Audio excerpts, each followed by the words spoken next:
Hello मेरे प्यारे बच्चों, स्वागत है आप सभी का टीसी लाइन सीए पे। मैं सुरेश निगम आप सभी का स्वागत करता हूं। तो आज हम लोग यहां पे बात करने वाले हैं एक बहुत ही प्यारे से चैप्टर की, दैट इज द इक्वेशंस। तो हम लोग समझेंगे कि इक्वेशंस क्या होती है, कितने टाइप की इक्वेशंस होते हैं और कैसे हमें इनको फाइंड आउट करना चाहिए।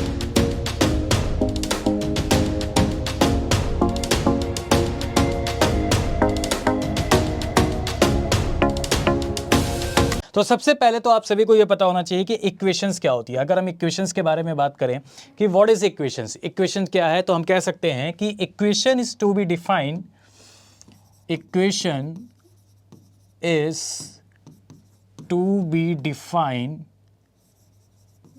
a mathematical statement of equality. Equation is to be defined as a mathematical statement of equality. ठीक है, तो अब यहां पे देखिए एक वर्ड यूज हुआ है, यहां पे कौन सा, इक्वालिटी का वर्ड यूज हुआ है। ठीक है, तो ये तो हो गई मैथमेटिकल लैंग्वेज कि इक्वेशंस होती क्या है। अब अगर हम बात करें यहाँ पे एक बहुत ही साधारण सी लैंग्वेज में कि अगर हम इक्वेशंस की बात करें कि इक्वेशंस होती क्या है, तो अगर मैं आपसे कहूँ कि एक इक्वेशंस है हमारे पास, जैसे फॉर एग्जांपल अगर मैं आपसे कहूँ कि इक्वेशन में यहाँ पे नोट डाउन करूँ, मैंने कहा फॉर एग्जांपल एक इक्वेशंस है यहाँ पे 2x + 4 = 0। मैंने कहा एक इक्वेशन है यहाँ पे 2x + 4 = 0। तो ये तो हो गई मैथमेटिकल लैंग्वेज। ठीक है, कि इक्वेशंस क्या होती है, equation to be defined as mathematical statement of equality. अब मैं आपसे कहता हूँ कि स्टेटमेंट की अगर हम बात करें यहाँ पे इक्वेशन क्या होती है, तो आपको सिर्फ एक पॉइंट ये समझना है कि इक्वेशन जो होती है ना, उसमें आपका LHS = RHS, यानी लेफ्ट हैंड साइड, जो लेफ्ट हैंड साइड है वो राइट हैंड साइड के क्या हो जाता है, इक्वल होता है। तो left hand side right hand side के इक्वल होता है, दैट इज अ इक्वेशंस। वो आपकी क्या कहलाती है, इक्वेशंस कहलाती है। ठीक है ना, वो आपकी क्या कहलाती है, इक्वेशंस कहलाती है, जिसमें left hand side right hand side के क्या हो जाएगा, इक्वल हो जाएगा, दैट इज अ इक्वेशंस। वो हम लोग कह सकते हैं वो क्या है, आपकी एक इक्वेशन है। ठीक है, अब जैसे यहाँ पे अगर हम इक्वेशंस को सॉल्व करें कि 2x + 4 = 0, तो इसको सॉल्व कैसे करते हैं, तो देखिए इसको कैसे सॉल्व करते हैं, 2x की वैल्यू + 4 = 0 है, तो आप एक काम करेंगे 4 को उस तरफ ले जाएंगे। तो जब भी आप कोई चीज LHS से लेकर के RHS में जा रहे होंगे तो साइन चेंज हो जाएगा। जैसे यहाँ पे +4 है, उधर जाएगा तो माइनस में हो जाएगा। तो हम कह सकते हैं कि 2x = क्या हो जाएगा, -4। तो x = क्या हो जाएगा, -4 / 2 यानी -2। ठीक है, x = क्या हो जाएगा हमारे पास, -2। ठीक है, अब एक चीज समझना, ये जो -2 आया है, यानी जो x की वैल्यू आई है, ये है क्या। तो देखिए ये हम लोग कहते हैं यहाँ पे कि जो x की वैल्यू आई है वो हम लोग यहाँ पे ये भी कह सकते हैं, इसको दो तरीके से डिनोट किया जाता है कि आपसे कहेगा, जैसे मैंने आपको एक इक्वेशन दे दी कि 2x + 4 = 0, तो आपसे ये भी कहेगा कि ये जो इक्वेशन है, इस इक्वेशंस का सॉल्यूशन क्या है। तो ये जो x = है हमारे पास -2, दैट इज वो क्या है, सॉल्यूशन ऑफ द इक्वेशन। तो इसको हम कह सकते हैं यहां पे कि ये क्या है हमारे पास, सॉल्यूशन ऑफ द इक्वेशंस। ठीक है, या फिर हम इसको ऐसे भी कह सकते हैं कि ये आपका क्या है, रूट्स ऑफ द इक्वेशंस। ठीक है, यानी इस इक्वेशंस का रूट क्या है, x = -2, यानी इस इक्वेशंस का रूट क्या हो गया, -2 हो गया। ठीक है ना, तो या फिर हम कह सकते हैं root of the equations, root of the equations. ठीक है ना, तो दो चीजों से इसको डिनोट कर सकते हैं, या तो आपसे ऐसे कहेगा कि find the solution of this equations, इसका सॉल्यूशन बताइए, सॉल्यूशन क्या हो जाएगा, x = -2। या फिर आपसे कहेगा कि find the root of the equations, इस इक्वेशंस का रूट बताइए, तो रूट क्या हो जाएगा, x = -2। अब इक्वेशन में ना एक बहुत अच्छी खास बात होती है, क्या कि इक्वेशन में जो भी आप आंसर निकालते हो, जैसे x की वैल्यू यहां पे डिटरमाइन कर लो, या अभी आपसे कह देगा कि find the value of x। ठीक है, तो जो भी वैल्यू आप x की निकालोगे उसको आपको खुद वेरीफाई कर सकते हो कि यार जो भी मैंने वैल्यू निकाली है वो वैल्यू हमारी सही है या फिर नहीं सही है। ठीक है, कैसे, x की वैल्यू कितनी आई है आप बताओ, x की वैल्यू आई है हमारे पास कितनी, -2। तो -2 आप यहां पे रख दो और देखो कि LHS जो है वो RHS के इक्वल हो रहा है कि नहीं हो रहा है।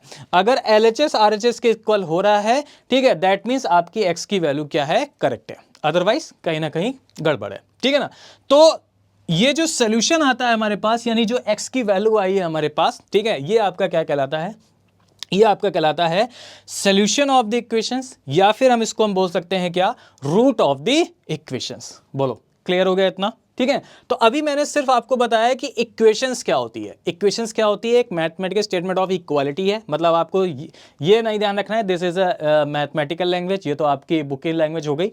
आप भी इतना ध्यान रखो कि अगर LHS जो है वो RHS के इक्वल हो रहा है ना, तो वो आपकी क्या हो जाएगी? इक्वेशंस हो जाएगी। क्लियर है? ठीक है। और ये LHS RHS के इक्वल कब होगा? उसके लिए x की वैल्यू हमारी क्या होनी चाहिए? तो x की वैल्यू को रखने पर क्या LHS RHS के इक्वल हो रहा है? दैट मीन्स वो आपकी क्या है? आंसर सही है। ठीक है। तो ये आपकी क्या होता है? आपका एक इक्वेशंस होती है। ठीक है। चलो, तो ये चीज क्लियर हो गई। एक बात बताओ सभी लोग यहाँ पे, इक्वेशंस के बारे में समझ गए क्या होती है इक्वेशन? अगर कोई पूछेगा आपसे कि अच्छा एक बात बताओ इक्वेशन क्या होती है, तो आप इसको कह देना कि अगर जब LHS जो है RHS के इक्वल हो जाएगा तो वो आपकी क्या कहलाएगी? इक्वेशंस कहलाएगी। ठीक है ना। तो ये चीज हो गई हमारे पास। अच्छा, अब आगे बढ़ते हैं और अब हमें ये देखना है कि इक्वेशंस के कितने टाइप्स होते हैं। टाइप्स ऑफ इक्वेशंस यानी हमें कौन कौन से टाइप यहाँ पे कवर अप करने हैं। ठीक है। इसके बारे में हम लोग यहाँ पे एग्जांपल के बारे में हम लोग बाद में समझेंगे। ठीक है। अब हमें ये देखना है कि इक्वेशंस के हमारे जो हैं वो टाइप्स होते हैं, वो कितने टाइप्स होते हैं इक्वेशंस के बारे में। ठीक है। तो अब हम लोग आगे बढ़ेंगे और बात करेंगे यहाँ पे किसके? Types of equations. ठीक है। Types of equations. ठीक है। चलो आगे बढ़ लेते हैं। टाइप्स ऑफ इक्वेशंस की अगर हम लोग यहाँ पे बात करें कि हमारे इक्वेशंस में कितने टाइप होते हैं और हमें कितने टाइप को कवर अप करना है। ठीक है। टाइप्स ऑफ इक्वेशंस क्या होती है? तो सबसे पहला जो टाइप होता है हमारे पास, सबसे पहला जो टाइप होगा वो क्या होगा हमारे पास? देखिए, टाइप ऑफ इक्वेशंस में आपके में डिफरेंट टाइप की इक्वेशंस होती हैं। डिफरेंट टाइप की इक्वेशन बोली जाएंगी। तो सबसे पहला हमें पढ़ना होगा यहाँ पे कौन सा? सबसे पहला हमें पढ़ना होगा यहाँ पे कि लीनियर इक्वेशन। अब लीनियर इक्वेशंस के भी बहुत सारे टाइप होते हैं। ठीक है। लीनियर इक्वेशंस के भी बहुत सारे टाइप होते हैं। क्या? एक तो आपका आएगा इसी में linear equations in one variable, linear equation in one variable जिसमें आपका एक ही वेरिएबल होगा उसके बेस पे। इसके बाद आएगा आपका लीनियर इक्वेशंस इन टू वेरिएबल्स जिसमें आपके दो वेरिएबल होंगे, उसके बारे में हम लोग बात करेंगे। ठीक है। दो वेरिएबल होंगे, इसके बारे में हम लोग बात करेंगे। इसके बाद आएगा आपका कि linear equation in three variables. ठीक है। Linear equation in three variables. ठीक है। तो ये आपके हो गए लीनियर इक्वेशंस का पार्ट। लीनियर इक्वेशन में तीन टाइप होते हैं। पहला linear equation in one variable की बात करेंगे, लीनियर इक्वेशन इन टू वेरिएबल्स क्या होता है, और linear equation in three variable क्या होता है। एक चीज़ और भी है, कुछ यहाँ पे सिनोनिम्स भी हैं। जैसे linear equation in one variable की अगर हम लोग बात करें तो linear equation in one variable को हम लोग ये भी कह सकते हैं, ये आपका क्या है? सिंपल इक्वेशंस है। ये आपका क्या है? सिंपल इक्वेशंस है। ठीक है ना। लीनियर इक्वेशंस इन टू वेरिएबल को भी हम लोग यहाँ पे ये कह सकते हैं कि ये आपका क्या है? साइमल्टेनियस इक्वेशंस है। साइमल्टेनियस इक्वेशंस हो गई। ठीक है। ये चीज़ है। क्लियर। और इसके बाद आगे हम लोग यहाँ पे कवर अप करेंगे क्या? सेकंड वाले में क्वाड्रेटिक इक्वेशंस क्या होती है? क्वाड्रेटिक इक्वेशंस, इसके बारे में हम लोग बात करेंगे। क्वाड्रेटिक इक्वेशंस क्या होती है। देन फिर आपका थर्ड पॉइंट कहलाता है क्यूबिक इक्वेशंस। ठीक है। क्यूबिक इक्वेशंस क्या होती है और क्यूबिक इक्वेशंस को कैसे सॉल्व करते हैं। तो बेसिकली ये तीन टाइप की इक्वेशंस हमें पढ़ना है। पहला है लीनियर इक्वेशंस, दूसरा है आपका क्वाड्रेटिक इक्वेशंस और तीसरा है आपका क्यूबिक इक्वेशंस। ठीक है ना। अब तीनों में मैं आपको थोड़ा थोड़ा डिफरेंस बता देता हूँ, फिर जब हम लोग आगे कवर अप करेंगे तो पूरा डिटेल में हम लोग समझेंगे यहाँ पे कि जो लीनियर इक्वेशंस होती है ना, लीनियर इक्वेशंस, इसमें आपके तीन टाइप होते हैं। पहला type linear equation in one variable. One variable का मतलब ये हो गया कि जिसकी इक्वेशंस में आपकी वेरिएबल जो होगा वो क्या होगा? एक वेरिएबल होगा। जैसे अभी मैंने एग्जांपल बताया 2x + 4 = 0 का। यहाँ पे देखिए वेरिएबल कितना है? एक वेरिएबल है। तो ये आपका लीनियर इक्वेशंस कहलाएगा। टू वेरिएबल्स में क्या होता है? जिसमें आपके दो वेरिएबल्स होते हैं। दो वेरिएबल्स हो गए मतलब आपसे ऐसे कह देगा कि 3x + y = 0। तो यहाँ पे आपके दो वेरिएबल हो गए x और y। तीन वेरिएबल्स की इक्वेशंस कैसी होती है? जिसमें आपसे कह देगा कि 2x + y + 3z = 0, इस टाइप में। तो ये आपके कौन से हो गए? तीन वेरिएबल्स की हो गई। ठीक है ना। क्वाड्रेटिक इक्वेशंस क्या होती है उसके बारे में समझो। क्वाड्रेटिक इक्वेशंस आपकी इस फॉर्म में होती है, जैसे आपसे कह देगा कि x² + 5x + 6 = 0। ये आपकी क्या हो जाएगी? क्वाड्रेटिक इक्वेशंस हो जाएगी। ठीक है। तो लीनियर इक्वेशंस में पावर यहाँ पे कितनी है? 1 है। तो इसको हम लोग डिग्री ऑफ वन इक्वेशंस भी बोलते हैं। ठीक है, यहाँ पे पावर आपकी कितनी है, 2 है, तो इसको हम लोग यहाँ पे क्वाड इक्वेशन बोलते हैं। इनका मतलब क्या है, अगर पावर 1 है वन वेरिएबल्स में तो इसकी एक ही वैल्यू निकलेगी। यहाँ पे x की पावर कितनी है, 2 है, यानी 2 डिग्री वाला है, तो इसमें x की 2 वैल्यूज निकलेंगी। इसी तरीके से क्यूबिक इक्वेशंस की फॉर्म कैसी होती है, क्यूबिक इक्वेशंस में आपका ऐसा हो जाएगा, x का क्यू हो जाएगा, फिर उसके बाद हो जाएगा हमारे पास सपोज जैसे हो गया 3x² प्लस हो गया आपका 5x प्लस हो गया आपका 9 इज इक्वल टू 0। तो यहाँ पे पावर कितनी है आपकी, 3 हो गई, तो यहाँ पे x की कितनी वैल्यू निकलेंगी, 3 वैल्यू निकलेगी। ठीक है, आज हम लोग इस वीडियो में क्या कवर अप करने वाले हैं, आज हम लोग इस वीडियो में बात करेंगे सिर्फ लीनियर इक्वेशंस की। और लीनियर इक्वेशंस में हम लोग इन 3 टाइप्स को पढ़ेंगे कि लीनियर इक्वेशन 1 वेरिएबल क्या होता है डिटेल में, लीनियर इक्वेशंस इन 2 वेरिएबल्स क्या होता है, इसको हम लोग कैसे सॉल्व करते हैं, लीनियर इक्वेशंस इन 3 वेरिएबल्स क्या होता है, इनको हम लोग कैसे सॉल्व करते हैं।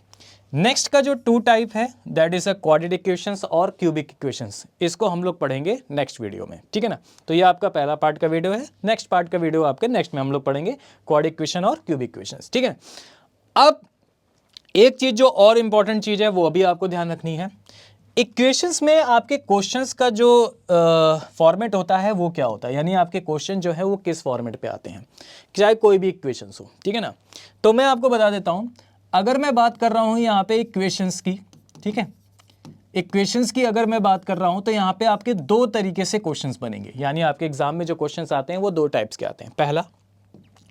पहला जो आपका होगा इक्वेशंस में वो आपका होगा एज ए इक्वेशन बेस्ड, यानी आपको डायरेक्टली एक इक्वेशन दे दी जाएगी और आपसे कहा जाएगा x की वैल्यू, y की वैल्यू या जो भी इनके अंदर के कैरेक्टरिस्टिक्स हैं उनकी वैल्यू से आपसे फाइंड आउट करिए। तो पहला होगा आपका इक्वेशन बेस्ड, पहला आपका क्या होगा इक्वेशन बेस्ड, डायरेक्ट आपको इक्वेशन दे दी जाएगी और आपसे कहा जाएगा x की वैल्यू, y की जो भी निकालो। ठीक है ना, सेकेंड जो होगा वो आपका होगा word problem based. Word problem का मतलब क्या होता है, वर्ड प्रॉब्लम का मतलब ये हो गया आपका लैंग्वेज बेस्ड, लैंग्वेज बेस्ड आपके इक्वेशन यहाँ पे आएंगे। तो देखो, एक तो मेथड हो गया आपका इक्वेशन बेस्ड क्वेश्चंस होंगे जिसमें आपको डायरेक्टली इक्वेशन दी जाएंगी।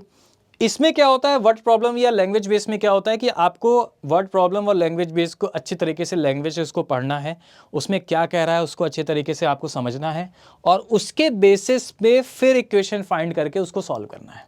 ठीक है ना, ये चीज़ होती है। क्लियर, तो इन 2 टाइप्स के आपके क्वेश्चंस बनते हैं यहाँ पे, पहला इक्वेशन बेस्ड डायरेक्टली और सेकंड आपका हो जाएगा वर्ड प्रॉब्लम या फिर लैंग्वेज बेस पे, इस टाइप के क्वेश्चंस आपके आते हैं। ठीक है ना, चलो तो अब हम लोग स्टार्ट कर लेते हैं। यहाँ पे सबसे पहला हमारे पास कौन सा है, लीनियर इक्वेशंस, और उसमें हम लोग बात करेंगे कौन सी, लीनियर इक्वेशंस इन 1 वेरिएबल। ठीक है ना, तो चलिए आ जाइए, लीनियर इक्वेशंस इन 1 वेरिएबल की हम लोग यहाँ पे बात कर लेते हैं।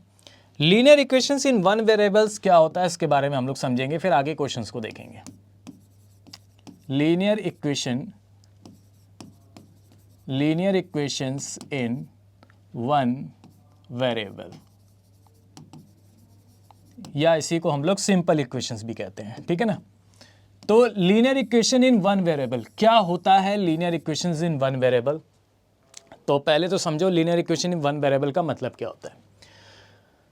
लीनियर इक्वेशंस 1 वेरिएबल का मतलब यहाँ पे ये होगा कि अगर हम बात करें कि ऐसी इक्वेशन जिसमें एक ही वेरिएबल्स हो, ठीक है, वो आपका क्या कहलाता है, लीनियर इक्वेशन 1 वेरिएबल। या फिर जैसा मैंने इसके पहले बताया था कि जिसकी डिग्री, जिसकी पावर आपकी क्या होनी चाहिए, यहाँ पे 1 होनी चाहिए।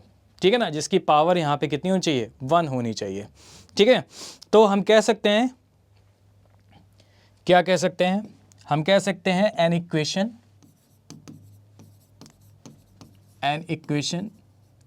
which is highest power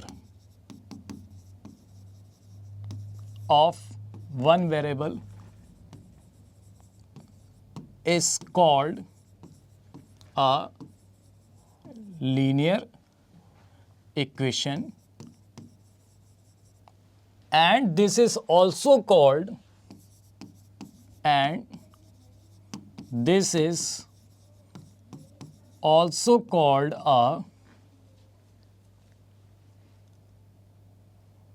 degree of 1, and this is also called of degree of 1 equations. ठीक है, यानी जिसमें आपका एक ही वेरिएबल होगा और उस वेरिएबल की मैक्सिमम जो आपकी पावर होगी वो क्या होगी, 1 होगी। That is a linear equation of one variable, ठीक है ना। अच्छा, linear equation of one variable की जनरल फॉर्म जो होती है वो क्या होती है, यानी इसको हम लोग कैसे डिनोट करते हैं, इसकी जनरल फॉर्म जो होगी वो क्या हो जाएगी, तो समझिएगा। लीनियर इक्वेशंस की जो जनरल फॉर्म होती है वो होती है ax plus B is equal to 0। ax plus B is equal to 0, जहाँ पे a क्या होता है समझना। a की अगर हम लोग बात करें तो a होगा कोफिशिएंट ऑफ x, x का कोफिशिएंट, और b जो होता है वो आपका क्या होता है, कांस्टेंट। एंड एक चीज और भी है, क्या, a is not equal to 0। a आपका 0 नहीं हो सकता, क्योंकि अगर आपका a 0 हो गया तो फिर वो इक्वेशन ही नहीं बन पाएगी, ठीक है ना। तो जनरल फॉर्म जो होती है वो हमारे पास क्या होगी, ये होगी general form ax plus B is equal to 0, जहां पे a coefficient of x, b आपका कांस्टेंट हो गया और a is not equal to 0, ठीक है। जैसे मैंने इसके पहले आपको बताया था कि 2x plus 4 is equal to 0, that is a general form, ठीक है। तो इसको जनरल फॉर्म से कैसे डिनोट करते हैं, ये होती है हमारे पास ax plus B is equal to 0, तो linear equation in one variable, got it.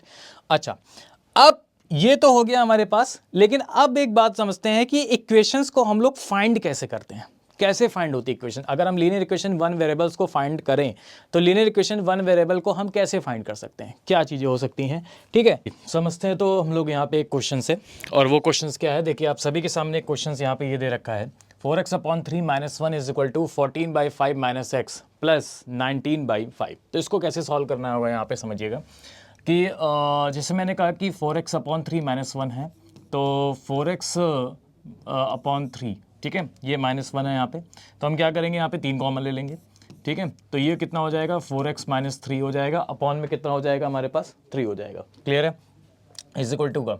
अब देखिए कि कितना हो गया, 14/5 प्लस 19/5, इन दोनों को आपस में प्लस कर देंगे। 14/5 प्लस 19/5 कितना हो जाएगा हमारे पास, तो ये हो जाएगा 33/5 हो जाएगा, और माइनस का कितना हो जाएगा हमारे पास, x हो जाएगा। बोलो, क्लियर है सभी को, ठीक है।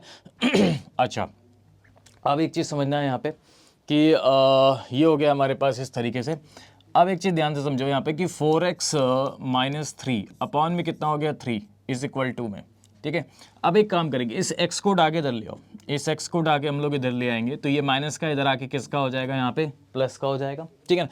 तो जब प्लस का हो जाएगा तो ये वैल्यू हो जाएगी x इज इक्वल टू में कितना हो जाएगा, आप बताओ, 33/5 हो जाएगा। तो इसको जब सॉल्व करेंगे तो ये वैल्यू हो जाएगी 4x - 3 प्लस का 3x हो गया, अपॉन में कितना हो जाएगा हमारे पास, 3 हो जाएगा, इज इक्वल टू में कितना हो जाएगा, आप बताओ, 33/5, ठीक है।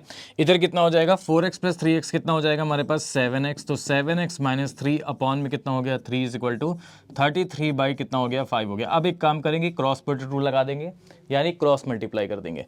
क्रॉस जब मल्टीप्लाई कर देंगे तो कितना हो जाएगा हमारे पास, तो ये वैल्यू हो जाएगी हमारे पास कितनी, 35x, ठीक है, माइनस का कितना हो गया 15 इज इक्वल टू कितना हो जाएगा 99। बोलो, क्लियर है।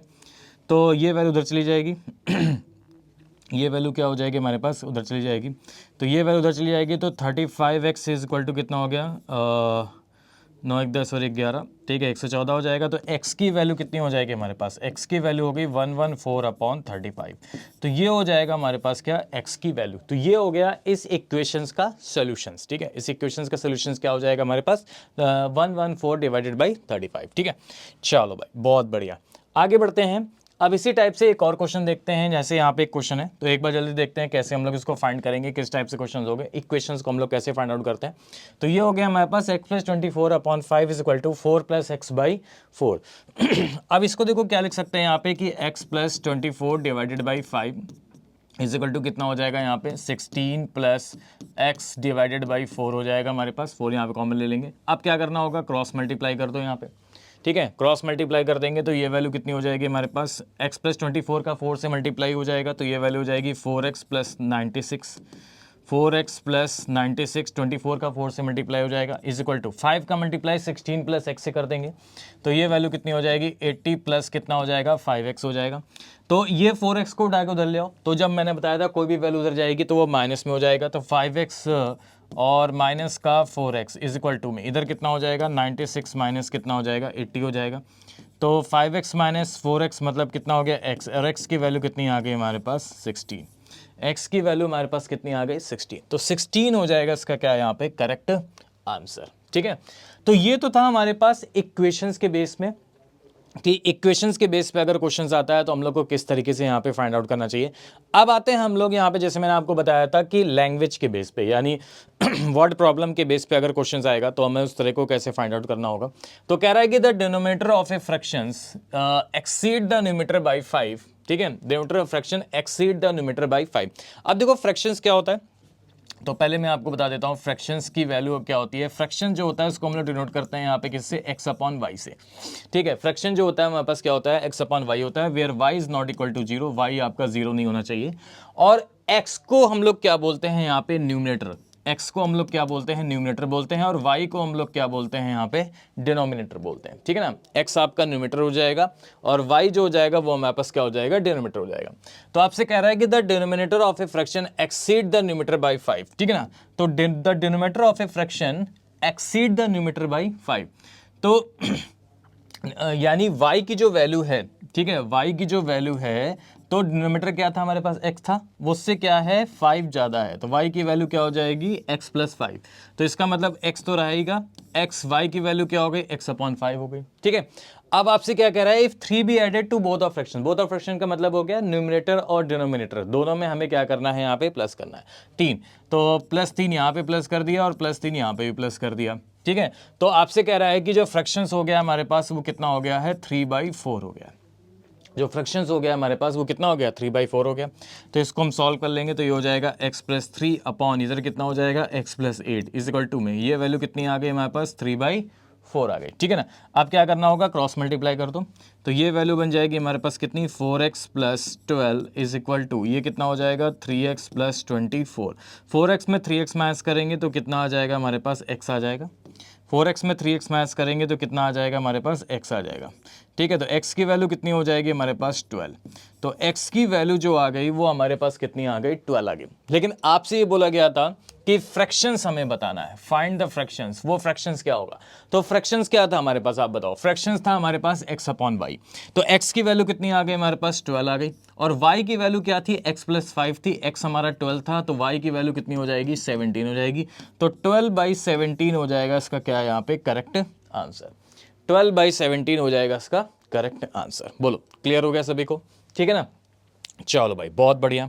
तो वर्ड प्रॉब्लम बेस में इस टाइप से क्वेश्चंस यहां पे पूछे जाते हैं। तो ये था हमारे पास linear equations of one variable. अब हम लोग यहां पे बात करेंगे linear equations of two variables. तो देखो linear equation of two variables में सबसे पहले तो जैसे मैंने आप उसकी जनरल फॉर्म बताई थी ax + b = 0, वैसे यहां पे भी इसकी एक जनरल फॉर्म होती है टू वेरिएबल्स की। अगर केस की अगर हम लोग बात करें तो इसकी जनरल फॉर्म क्या होती है, इसकी जनरल फॉर्म होती है ax + by + c = 0, ax + by + c = 0, जहां पे a और b आपके क्या हैं non zero coefficient of x हैं। ठीक है, तो a and b are non zero coefficient of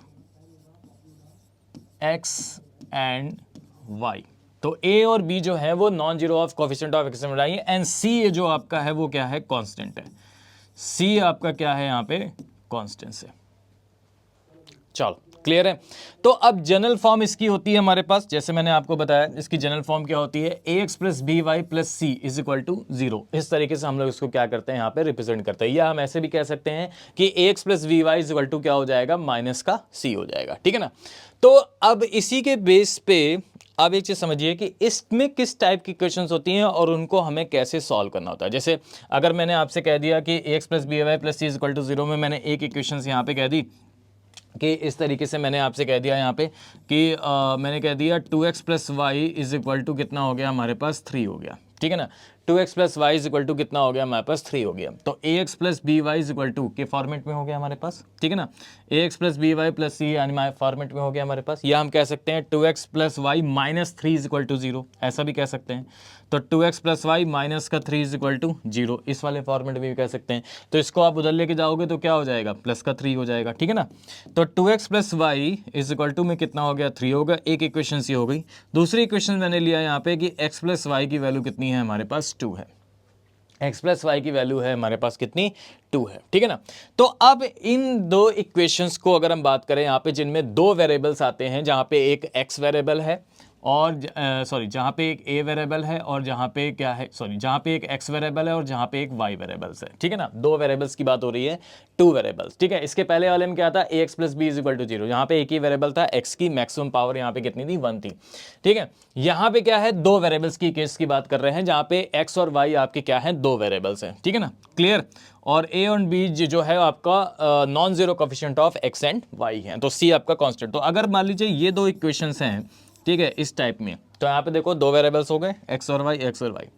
एक चीज हमेशा ध्यान रखिएगा, कभी भी लीनियर इक्वेशन इन टू वेरिएबल के केस में अगर आपको सिर्फ एक ही इक्वेशन दी जाए, आपसे कहा जाए 2x plus Y is equal to यहाँ पे क्या है 3, और आपको x और y की वैल्यूज को फाइंड आउट करने को बोले, तो हम कांट भी डिटरमाइन कर देंगे, यानी हम नहीं फाइंड कर सकते। क्योंकि जब दो वेरिएबल्स आते हैं तो आपके पास दो इक्वेशन मस्ट होनी चाहिए x और y की वैल्यूज को फाइंड आउट करने के लिए, ठीक है ना। तो अब इन इक्वेशंस को कैसे सॉल्व करते हैं, यानी इनका मेथड क्या होता है सॉल्विंग का, ठीक है, मेथड ऑफ सॉल्विंग क्या होगा, इनको हम कैसे सॉल्व करते हैं, ठीक है ना, उसके बारे में हम लोग चलेंगे यहाँ पे आगे।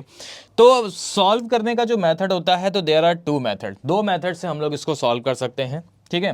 तो देखते हैं वो दो मेथड हमारे पास कौन कौन से हैं। अगर हम दो मेथड की बात करें यहाँ पे, तो वो दो मेथड समझिएगा कौन कौन से हैं। पहला हम लोग बात करते हैं यहाँ पे, पहला हम लोग बात करेंगे यहाँ पे कौसका, पहला हम लोग बात करते हैं यहाँ पे एलिमिनेशन मेथड। पहला क्या होता है, एलिमिनेशन मेथड।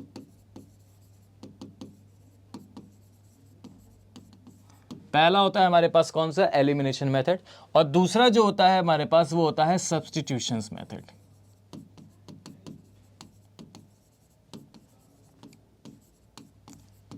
ठीक, पहला होता है हमारे पास एलिमिनेशन मेथड और दूसरा जो होगा हमारे पास वो कौन सा हो जाएगा, सब्स्टिट्यूशंस मेथड हो जाएगा। तो पहला हो गया हमारे पास कौन सा, एलिमिनेशन मेथड, सेकंड हो गया हमारे पास कौन सा, सब्स्टिट्यूशंस मेथड, ठीक है ना। तो क्या थी इक्वेशन, एक बार देख लेते हैं। जो इक्वेशन थी हमारे पास कि मैंने आपसे कहा कि 2x plus Y is equal to कितना हो गया, 3 हो गया, और x प्लस वाई की वैल्यू हो गई हमारे पास 2। तो एलिमिनेशन मेथड देखो क्या होता है, एलिमिनेशन मेथड का मतलब पता है क्या होता है, एलिमिनेशन मेथड का मतलब ये होता है कि आपको किसी भी एक वेरिएबल्स को क्या कर लेना है, सेम कर लेना है। आपको किसी भी एक वेरिएबल्स को क्या कर लेना है, यहाँ पे सेम कर लेना है, ठीक है। जब आप कोई भी एक वेरिएबल सेम कर लोगे तो दूसरा वाला अपने आप निकल जाएगा और वहां से हम लोग इसको फाइंड आउट कर सकते हैं। तो आपको क्या कर लेना है, किसी भी एक वेरिएबल्स को यहाँ पे क्या कर लेना है, सेम कर लेना है। तो कैसे सेम करेंगे, देखो जैसे यहाँ पे y और y का कोफिशिएंट 1 है, यहाँ 1 है, यहाँ ऑलरेडी पहले से ही सेम है। अगर सेम नहीं होता तो कहीं हम 2 का मल्टीप्लाई करते या 3 का मल्टीप्लाई करते। जैसे मान लो अगर आपको x को सेम करना है तो यहाँ 2 का मल्टीप्लाई है, तो यहाँ भी 2 का, इस पूरे में 2 का मल्टीप्लाई कर दूँ, ठीक है। तो अब ऑलरेडी यहाँ पे एक सेम है, ठीक है। तो हम इसको क्या करेंगे, यहाँ पे इसको हम माइनस कर देंगे। दूसरे इक्वेशंस में हमने माइनस कॉमन ले लिया तो ये माइनस हो जाएगा। तो देखो प्लस वाई और माइनस वाई कैंसिल आउट हो जाएंगे, 2x माइनस एक्स आ जाएगा, यहाँ पे 2x माइनस एक्स आ जाएगा, और यहाँ पे कितना आ जाएगा, 3 माइनस 2 हो जाएगा। तो इसका मतलब x की वैल्यू कितनी आ गई हमारे पास, 1। x की वैल्यू जो हो गई हमारे पास कितनी आ गई, 1 आ गई, ठीक है ना। अब अगर x की वैल्यू हमारे पास 1 आ गई है तो हम किसी भी, ये इक्वेशन फर्स्ट थी हमारी और ये इक्वेशन 2 थी, तो हम किसी भी एक इक्वेशन में रख करके उसको हम लोग क्या कर सकते हैं, सॉल्व कर सकते हैं। तो x की वैल्यू अगर 1 है हमारे पास तो हम किसी भी एक इक्वेशन में रख के उसको सॉल्व कर सकते हैं। तो x की वैल्यू 1 है, तो जैसे मैंने कहा x plus Y is equal to 2 है। अब सेकंड वाली इक्वेशन आपकी थी x plus Y is equal to 2, x की वैल्यू कितनी थी, 1 थी, तो 1 plus Y is equal to 2, तो y की वैल्यू क्या हो जाएगी, 2 माइनस 1 यानी 1, ठीक है। तो y की वैल्यू हो जाएगी हमारे पास कितनी, 1, ठीक है। तो आप देखोगे कि x की वैल्यू भी 1 आ गई और y की वैल्यू भी हमारे पास कितनी आ गई, यहाँ पे 1 आ गई। तो ये जो मेथड होता है, इस मेथड को हम लोग बोलते हैं एलिमिनेशन मेथड, ठीक है। एलिमिनेशन मेथड से हम लोग इसको सॉल्व कर सकते हैं। एक दूसरा मेथड भी है सब्स्टिट्यूशन मेथड। इसमें क्या होता है आप समझिएगा, सब्स्टिट्यूशन मेथड क्या होता है। जैसे आपको बाद में दो इक्वेशन दे दी गई, एक आपको दिया गया 2x plus Y is equal to कितना हो गया, 3, एक पहली इक्वेशन हो गई, और एक दूसरी इक्वेशन हो गई हमारे पास कितनी, x plus Y is equal to 2, ये तो आपकी क्या हो गई, दूसरी इक्वेशन हो गई, ठीक है ना। तो हमें क्या करना होगा, यहाँ पे हमें एक x को y के टर्म में करना होगा और उसको यहाँ पे पुटअप कर देना होगा। मतलब जैसे अगर मैंने कहा कि x plus Y is equal to 2 है, तो आप बताइए x की वैल्यू इज इक्वल टू क्या हो जाएगी, 2 माइनस वाई हो जाएगी, x की वैल्यू आ गई हमारे पास कितनी है 2 माइनस वाई, ठीक है ना। इस x की वैल्यू को इस वाले x में पुट कर दो तो पूरा y के टर्म में हो जाएगा, तो एक y की वैल्यू आ जाएगी, फिर x की वैल्यू निकाल लेंगे, तो x की वैल्यू को यहाँ पे पुट कर दो, यानी ये हो जाएगा हमारे पास x की वैल्यू कितनी हो गई हमारे पास 2 माइनस वाई, और इधर कितना हो गया plus Y is equal to कितना हो जाएगा 3 हो जाएगा। तो ये हो गया 4 minus 2y plus Y is equal to 3 हो जाएगा। तो इधर देखो माइनस 2y प्लस वाई यानी माइनस का y हो गया, और इधर कितना हो जाएगा 3 माइनस 4 यानी कितना हो जाएगा माइनस का 1। तो y इज इक्वल टू कितना हो गया हमारे पास 1 हो गया, y इज इक्वल टू कितना हो गया 1 हो गया। अब y की वैल्यू अगर 1 आ गई है तो हमें पता है कि x की वैल्यू क्या थी हमारे पास 2 माइनस वाई थी, तो 2 माइनस वाई की वैल्यू रख दोगे 1 रख दोगे यानी 1 हो जाएगा। तो x की वैल्यू कितनी आ जाएगी हमारे पास 1 आ जाएगी, x की वैल्यू कितनी आ गई कि हमारे पास 1 आ जाएगी, ठीक है ना। तो ये हो गया हमारे पास कौन सा सब्स्टिट्यूशंस मेथड, ठीक है। तो दोनों ही मेथड से जो भी मेथड आपको पसंद आए, जो भी मेथड आपको अच्छा लगे, उस वाले एक मेथड से हम लोग इसको क्या कर सकते हैं यहाँ पे सॉल्व कर सकते हैं, चाहे जो भी आपको पसंद आ रहा है, चाहे वो x का आ रहा है या एलिमिनेशन मेथड आपको पसंद आ रहा है, या फिर आपको आपका सब्स्टिट्यूशंस मेथड यहाँ पे चीज़ें सही लग रही हैं, ठीक है ना। तो इस तरीके से हम लोग यहाँ पे फाइंड आउट कर सकते हैं लीनियर इक्वेशंस इन 2 वेरिएबल्स को। चलो क्लियर है। अब देखो 3 वेरिएबल्स की अगर हम लोग बात करें तो 3 वेरिएबल्स आप सभी को पता है, ठीक है। क्या होता है 3 वेरिएबल्स में आपकी इस टाइप की होती हैं 2x minus y plus z is equal to 3 इस टाइप का, यानी ax plus b y plus c z is equal to c d के ऑप्शंस में यहाँ पे होता है। तो 3 वेरिएबल्स में आपका क्या करना होता है, सिम मैं आपको क्वेश्चन बता रहा हूँ, 3 वेरिएबल्स में आपको कैसे फाइंड आउट करना होगा। जैसे आपको इस टाइप के 3 वेरिएबल दी जाए, अब 2 वेरिएबल्स की अगर हम बात करेंगे तो 2 इक्वेशन होनी चाहिए, तभी हम एक्स वाई की वैल्यू फाइंड आउट कर सकते हैं। 3 वेरिएबल्स में आपका क्या होना चाहिए कि एक्स वाई जेड 3 इक्वेशन होनी चाहिए, तभी हम एक्स वाई जेड की वैल्यूज को फाइंड आउट कर सकते हैं। तो 3 वेरिएबल्स की अगर हम लोग बात करें तो जैसे आपसे क्वेश्चन में कह रहा है कि solve for x y and z. अब देखिए ये आपकी क्या हो गई, पहली इक्वेशन हो गई, ये आपकी पहले इक्वेशन हो गई, ये आपकी दूसरी इक्वेशन हो गई, और ये आपकी तीसरी इक्वेशन हो गई, ठीक है ना। अब हमें चाहिए एक्स वाई और जेड, हमें इन 3 की वैल्यूज को क्या करना है यहाँ पे फाइंड आउट करना है, यानी एक्स भी चाहिए, वाई भी चाहिए और जेड भी चाहिए, ठीक है ना।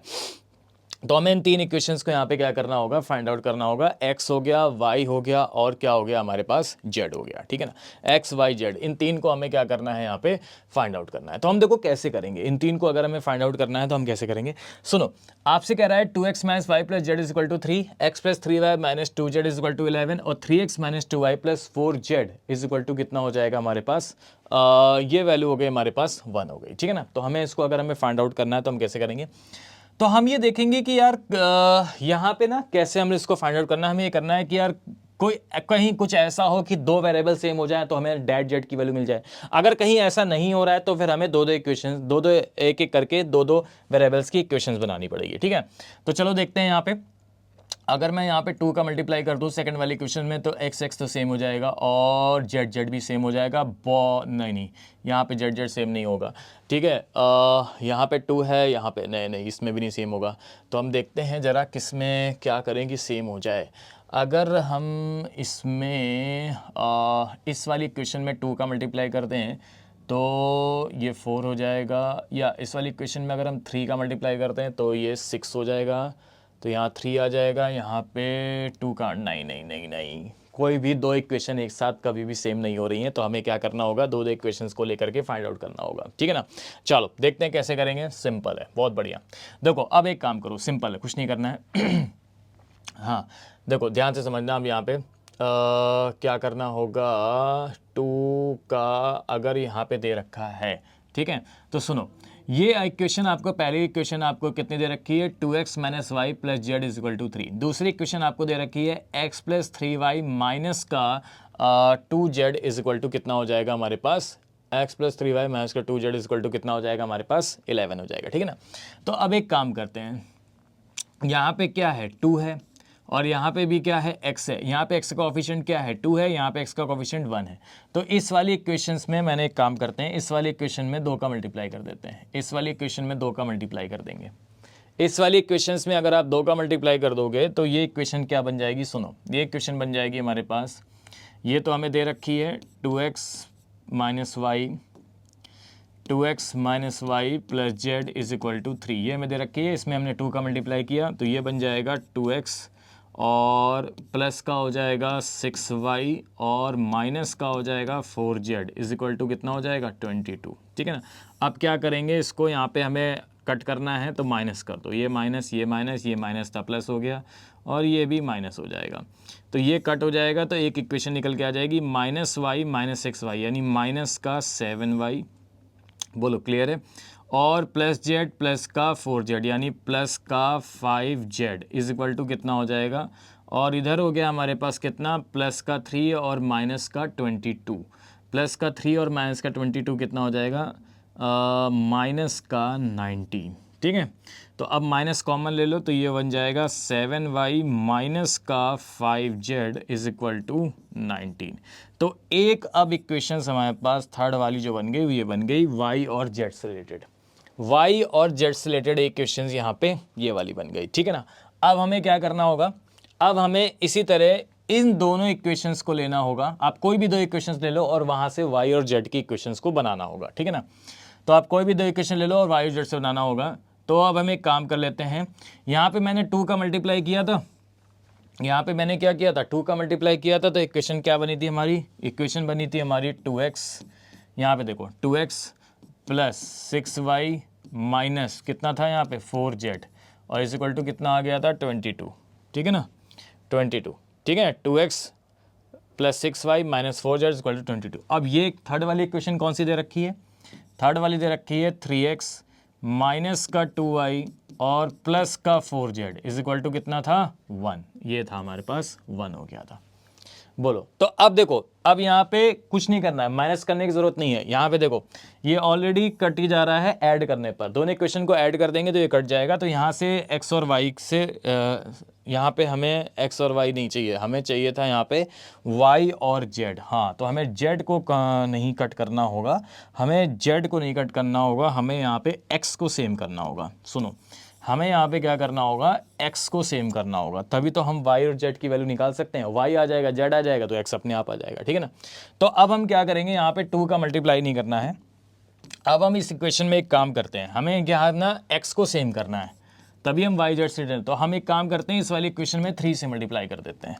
तो 3 से मल्टीप्लाई अगर कर दोगे तो ये क्या बन जाएगा हमारे पास, ये बन जाएगा 3x प्लस कितना हो जाएगा 9y माइनस का कितना हो गया 6z इज इक्वल टू कितना हो जाएगा हमारे पास 33। ये वैल्यू हो गई 3 से मल्टीप्लाई करने पर। और इधर आपको दे रखा है, क्या दे रखा है 3x माइनस 2y प्लस का 4z इज इक्वल टू 1। अब हम क्या करेंगे, माइनस कर दो, माइनस कॉमन ले लो नीचे वाले इक्वेशन में, तो ये कट जाएगा, तो माइनस था वो प्लस हो जाएगा, जो प्लस था वो माइनस हो जाएगा, जो प्लस था वो माइनस हो जाएगा, तो ये कट जाएगा। प्लस 9y प्लस 2y कितना हो गया, प्लस का 11y। ठीक है ना। माइनस 6z माइनस 4z यानी माइनस का कितना हो जाएगा, आप बताओ 10z हो जाएगा इज इक्वल टू 33 में एक माइनस करेंगे तो कितना आ जाएगा 32 आ जाएगा। तो ये इक्वेशन बन गई हमारे पास, एक इक्वेशन हमारे पास ये बन गई क्या कि 11y क्या बन गई हमारे पास 11y माइनस का 10z इज इक्वल टू कितना हो गया हमारे पास 32। ठीक है 32 हो गया। अब देखो, अब ये हो गई हमारे पास एक इक्वेशन ये y और z से रिलेटेड। अब हम यहाँ से y और z से रिलेटेड में y और z की वैल्यू को फाइंड आउट करेंगे, तो जब y आ जाएगा z आ जाएगा तो x अपने आप ही आ जाएगा। ठीक है ना। तो आप देखो कैसे सॉल्व करना है यहाँ पे, अब देखो यहाँ 5 है, यहाँ किसी एक को सेम कर लो, तो यहाँ पे क्या करें, इसमें 2 का मल्टीप्लाई कर देंगे। तो अब 2 का मल्टीप्लाई मैं करके नहीं डायरेक्टली बता रहा हूँ, 2 का मल्टीप्लाई करोगे 14 ये हो जाएगा 10। तो अब एक काम करो माइनस कॉमन ले लो, तो ये माइनस था ये प्लस हो जाएगा, माइनस हो जाएगा। तो 2 का मल्टीप्लाई करेंगे तो 14 माइनस 11 कितना हो गया आप बताओ 3y हो गया। ठीक है, प्लस का यहाँ पे एक वैल्यू कट जाएगी हमारे पास, तो ये कितना हो गया 38 में से 32 माइनस करोगे, तो 38 में 32 माइनस करो कितना हो जाएगा, ये वैल्यू हो जाएगी हमारे पास कितनी 6 हो जाएगी। तो y की वैल्यू कितनी आ गई हमारे पास 2, y की वैल्यू हमारे पास कितनी आ गई 2 आ गई। अब y की वैल्यू हमें यहाँ पे 2 मिल गई है, तो आप बताओ यहाँ से x की वैल्यू भी फाइंड आउट कर लोगे, z की वैल्यू भी फाइंड आउट कर लोगे।